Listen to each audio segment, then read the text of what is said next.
Hello viewers, আসসালামু আলাইকুম। Welcome to my channel. আশা করি আপনারা সবাই ভালো আছেন। আমিও ভালো আছি আলহামদুলিল্লাহ। আমি মনিতারা, আমার বাড়ি শরীয়তপুর। আমার ডেইলি ব্লগের আজ ফার্স্ট ডে। সকাল থেকেই আমি ব্লগটা শুরু করলাম। সকালে সুন্দর পরিবেশটা আপনাদের সাথে শেয়ার করছি। ফুল গাছের কাছে এসে দেখি গাছে অনেকগুলো ফুল ফুটেছে।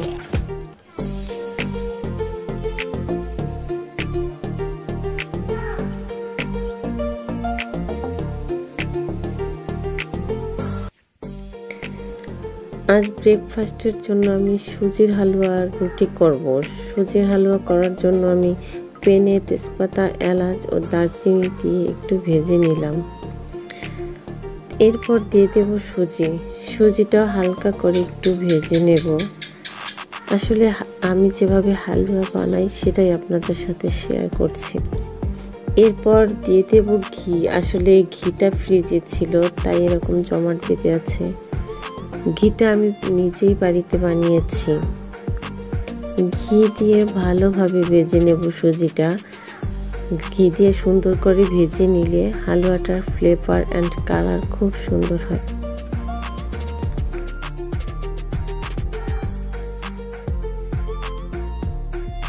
আমি দিয়ে দেব চিনিটা আপনারা পরিমাণ মতোই দেবেন, কারণ হালুয়াতে একটু বেশি চিনি লাগে। চিনি দিয়ে সুজিটা ভালো করে নাড়াচাড়া করে নেবেন যাতে চিনিটা সুজির সাথে ভালোভাবে মিশে যায়। এরপর আমি সুজির মধ্যে দিয়ে দেব দুধটা আমি আগেই জাল করে নিয়েছিলাম। আপনারা পানি দিয়েও করতে পারেন, কিন্তু দুধ দিয়ে করলে বেশি মজা হয়। আমি বেশিরভাগ দুধ দিয়েই করি।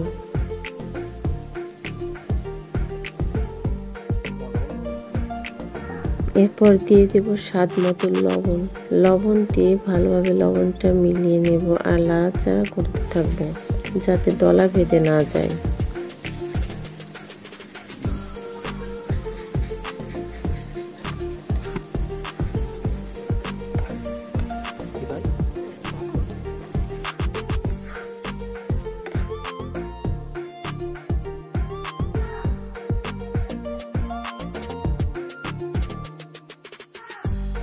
হালুয়াটা হয়ে গেছে। এখন হালুয়াটা ঢেলে নেওয়ার জন্য আমি একটা প্লেটে ঘি ব্রাশ করে নেব।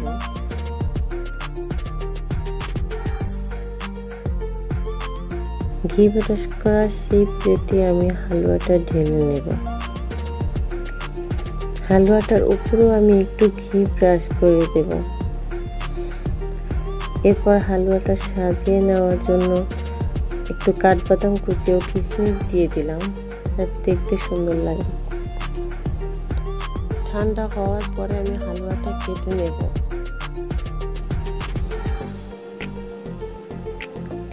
হালুয়াটা আমার রেডি হয়ে গেছে। এরপর আমি রুটি তৈরি করব। রুটি করার জন্য আমি ফুটনো পানিতে আটা দিয়ে ডো করে নিলাম।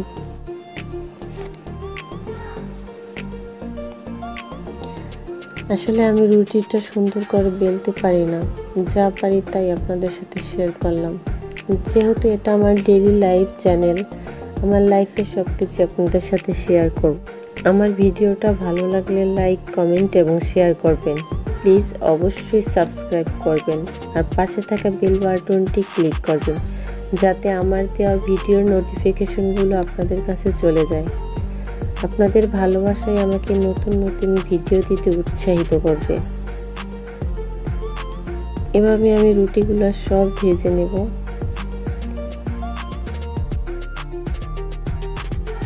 বরংই ঘুম থেকে উঠে গেছে, ওকে খাবার দিয়ে দিলাম। আমি একটু আগেই খেয়ে নিয়েছি।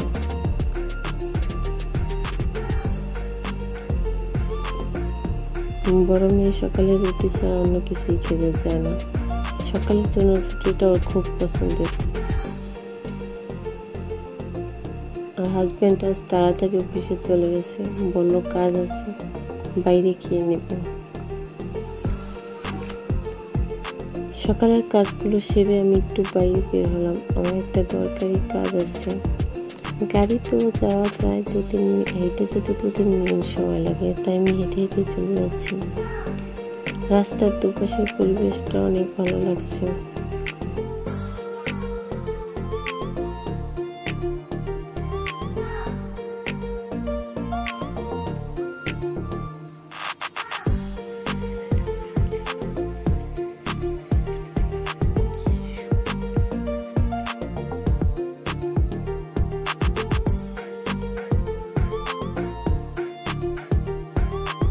এই তো এখন বিকেলবেলা, হাজব্যান্ড অফিস থেকে চলে এসেছে।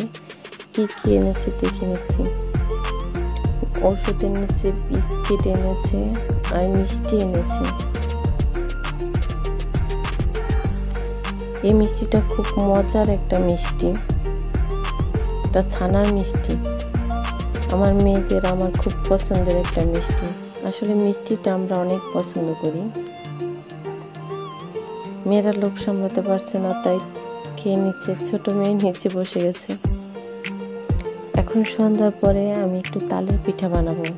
তালটা গত বছর ডিপ ফ্রিজে রেখেছিলাম, সেটাই অল্প একটু ছিল, আমি বিকেলবেলা বের করে নিয়েছি। তালের পিঠা বানানোর জন্য আমি তালের সাথে দিয়ে দেব চালের গুঁড়া, চিনি, বেকিং পাউডার আর দিয়ে দেব স্বাদ মতো লবণ। সবগুলো একসাথে আমি ভালোভাবে মিলিয়ে নেব।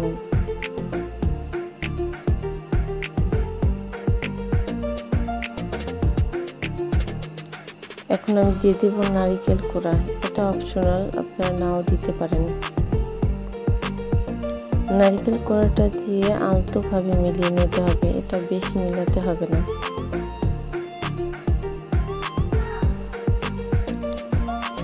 এদিকে চুলায় আমি কড়াইতে তেল বসিয়ে দিয়েছিলাম, তেলটা গরম হয়ে গেছে। পিঠাগুলোও দিয়ে দেব।